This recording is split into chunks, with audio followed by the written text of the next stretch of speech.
Alright, I'm going to walk through page 2. I've already written some stuff here because the program I'm using just shut down on me, so I'll walk through it. We're going to talk about the rational zero theorem. It's also the rational root theorem. And what it is, it's a trick to use kind of the phenomena we saw on the other side to give us possible zeros, to give us possible roots. On the other side, we noticed that every time we were given a root, right, and we compared that root to the original equation, that we saw all our roots right here, all our zeros, all our x-intercepts, had a factor, right, a factor of the constant over a factor of a leading coefficient, right, a factor of a constant.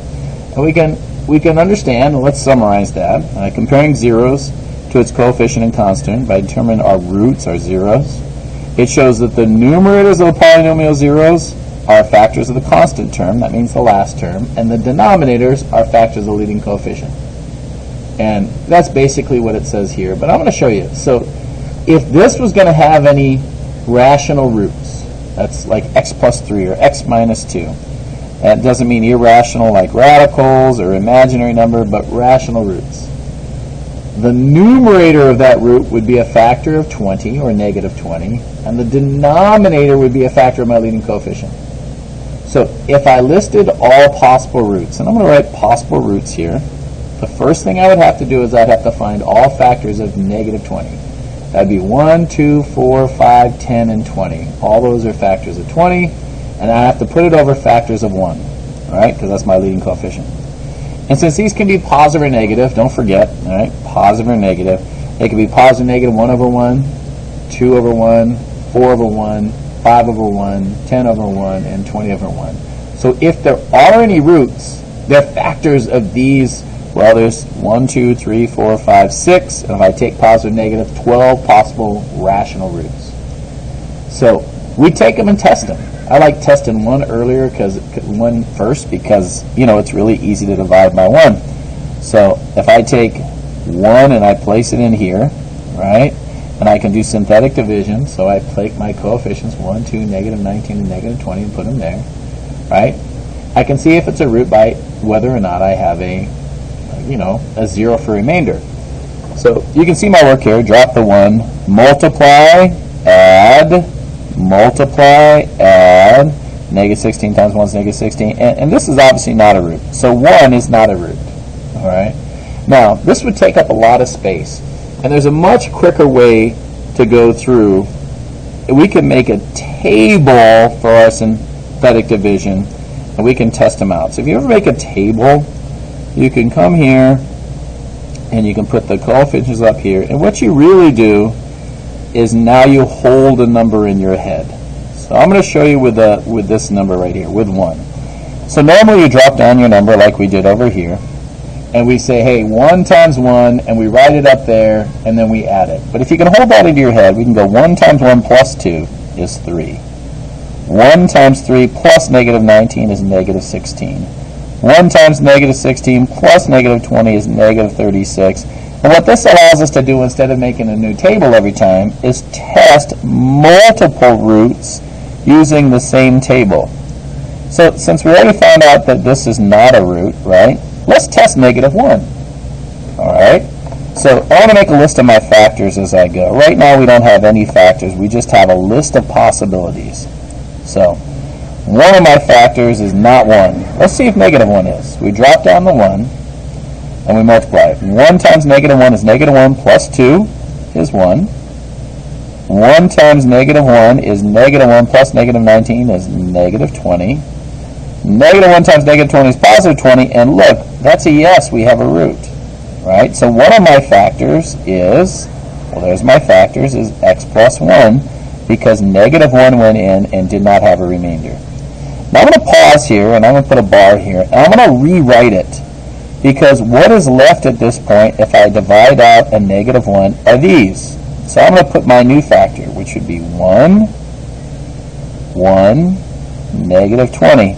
And notice I'm getting my answer from these. If I wrote that out, that would be x squared plus x minus 20 after I divide this factor out. And I'm rewriting it down here. Let's test some more numbers. So we've tested both 1 and negative 1. Let's test 2. So if I put 2 over here, see if 2 is a factor, right?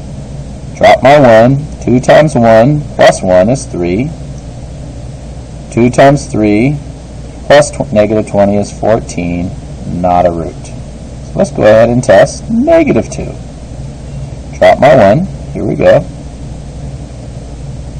All right, we got 1 times negative 2 is negative 2. Plus 1 is negative 1. Negative 2 times negative 1 is 2, right? Plus negative 20 is negative 18. That doesn't work either. So I could keep going.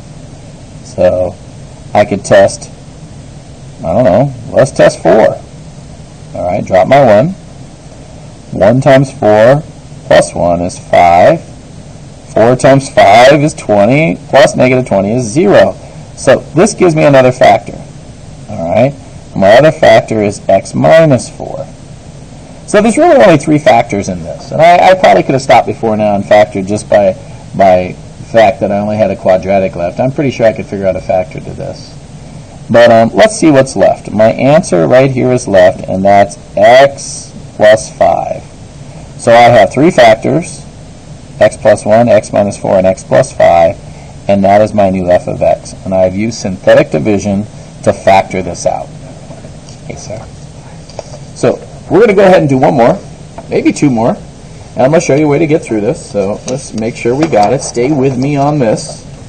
And we're going to do the same thing we did before. We're going to list possible roots of b. So I'm going to say possible roots.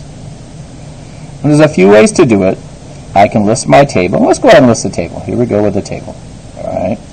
So I'm going to list all the roots of 24. So I got 1, 2, 4, 6, 2 times 12, 12 times 24. All right. Those are all the roots of my constant term. And all the roots of my leading coefficient is just 1 again. Let's say positive negative 1. So that's 1 over 1. That's 2 over 1. That's 4 over 1. That's 6 over 1. That's 12 over 1. That's 24 over 1. Notice I'm not putting a denominator because the denominator is just 1. And those are our possible roots. So we're going to find out if any of these roots work. So I come over here and I draw it out. And here I go. I'm going to go ahead and list my 1, negative 4, negative 7, 22, and 24. Just synthetic division, a little bit different of a setup. All right, I'm going to let's try out 1 first. See if 1 works. So remember, these are all positive negatives all the way down. So drop my 1. 1 times 1 plus negative 4 is negative 3. 1 times negative 3 plus negative 7 is negative 10. 1 times negative 10 plus 22 is 12. 1 times 12 plus that is 36. So 1 is not a root. I'm going to go again. Let's try negative 1. I drop my 1. 1 times negative 1 plus that is negative 5. 1 times negative 5 plus negative 7 is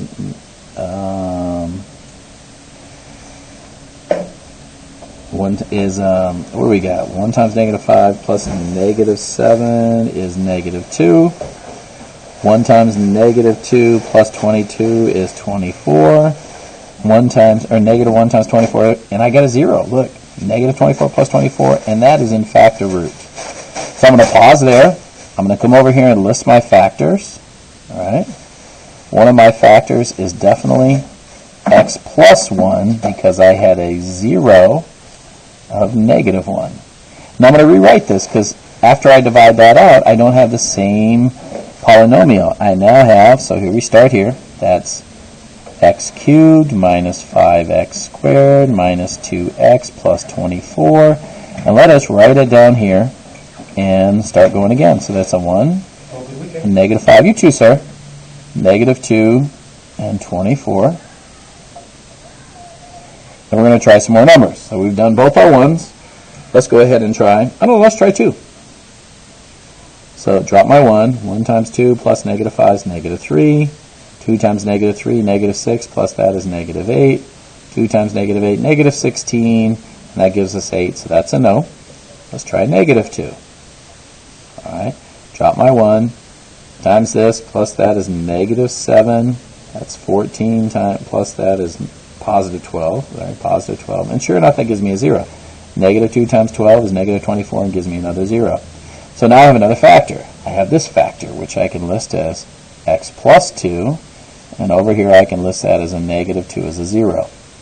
So if you notice what I have left, and I don't have to keep going this way. Once I get down to this point, because this is now x squared minus 7x plus 12. Right? Once I get down to here, I can just factor that out.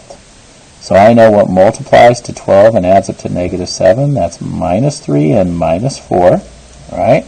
And those are my other factors. X minus 3, x minus 4, which gives me zeros of 3 and 4. And I'm going to list this as a combination of its factors. So this f of x is literally x plus 1 times x plus 2 times x minus 3 times x minus 4. And there it is. All right. I'm going to do one more just because this one has a different coefficient. All right. So here we go. Hopefully it won't take too long. We're going to list all the factors of 9, my constant term, 1, 3, 9. And we're also going to list all the factors of my 2. That's 1 and 2. So 1 over 1 is 1, 3 over 1 is 3, 9 over 1 is 9. I also have 1 over 2, 3 over 2, and 9 over 2. So if I consider that all these are positive and negative, 1, negative 1, 3, negative 1, I actually have 12 possible roots. So let's see if we can find them. I'll show you a trick soon about using a calculator to find them, which you could probably figure out without me. And here we go. I'm going to make my table so I can test a few. I'm going to try not to test the fractions until it's too late. So let's see if we can find some roots. I'm going to do synthetic division with a little bit different setup, just like I did before. I'm listing my coefficients here, negative 9 and 9. And I'm going to come down here and let's start with 1. So I drop my 2 down. 1 times 2 plus 1 is 3. 1 times 3 plus negative 19 is negative 16. 1 times negative 16 plus negative 9 is negative 25. 1 times negative 25 plus 9 is negative 16 and not a root. So I know that one. I'm going to keep going. I'm going to do the positive and negative of this. So negative 1. Drop my 2. Negative 1 times 2, negative 2 plus 1 is negative 1. Negative 1 times 1 is 1, plus that is negative 18. Negative 18 times negative 1 is 18, plus negative 9 is 9, and look, we got our first 0. So I have a factor and a 0. We know our 0 is negative 1, and our factor is x plus 1. Well, I need to have one more factor out of that. I want to turn this to at least a quadratic so I can factor. So I'm going to stop here, and I'm going to write my new factor here. This is now 2x cubed minus x squared minus 18x plus 9. And I'm going to rewrite it over here. So I have a 2, a negative 1, a negative 18, and a 9. And I'm going to search for some more, hopefully whole number factors. I hope we find them. All right. And if not, I'm going to show you a trick. All right. So I'm going to put my 3 in there. All right. I drop my 2. 2 times 3 is 6. Plus negative 1 is 5. 3 times 5 is 15. Plus negative 18 is negative 3. Oh my goodness, we found it. 3 times negative 3 is negative 9, and I've got my other factor. So I'm going to list it over here. My 0 is 3. My factor is x minus 3. And we really have enough now. So look, I'm going to rewrite this down here. So I'm going to say 2x squared plus 5x minus 3 is my factor. And I'm going to go ahead and use the AC method here and see what we come out with. So I'm going to do AC, that's negative 6, and B is 5. I'm going to find something that multiplies to 5 and adds up to negative 6, which, wow, that should be negative 5 and negative 1. I did that wrong. Multiplies to negative 6 and adds up to 5. I totally misspoke. Sorry about that. Give myself a little more space. So I multiplied to negative 6 and add up to 5. That's going to be negative 6 and positive 1. All right? And multiply to negative 6 and add up to 5. And I'm going to split my middle term. So I'm going to say 2x squared. I'm going to put this here. Minus 6x. All right? And then I'm going to bring this 1x up here, minus 3. Let's see how it factors. I'll bring a 2x out here. That gives me x minus 3. Notice these are already the same. So I have to factor a 1 out with x minus 3. So my two other factors are 2x plus 1 and x minus 3. Well, notice that x minus 3 happened twice, and it's okay, sometimes they do happen twice. And I also have a 2x plus 1. So over here my 0 is going to be a 3 again, so that's a double root. It would bounce if I graphed this. And my 0 over here is going to be negative 1/2. And I've listed them all. I'm going to stop. I'm going to post this at page 3, 2 and 3, and hopefully you're getting it. If not, we'll practice a little bit in class.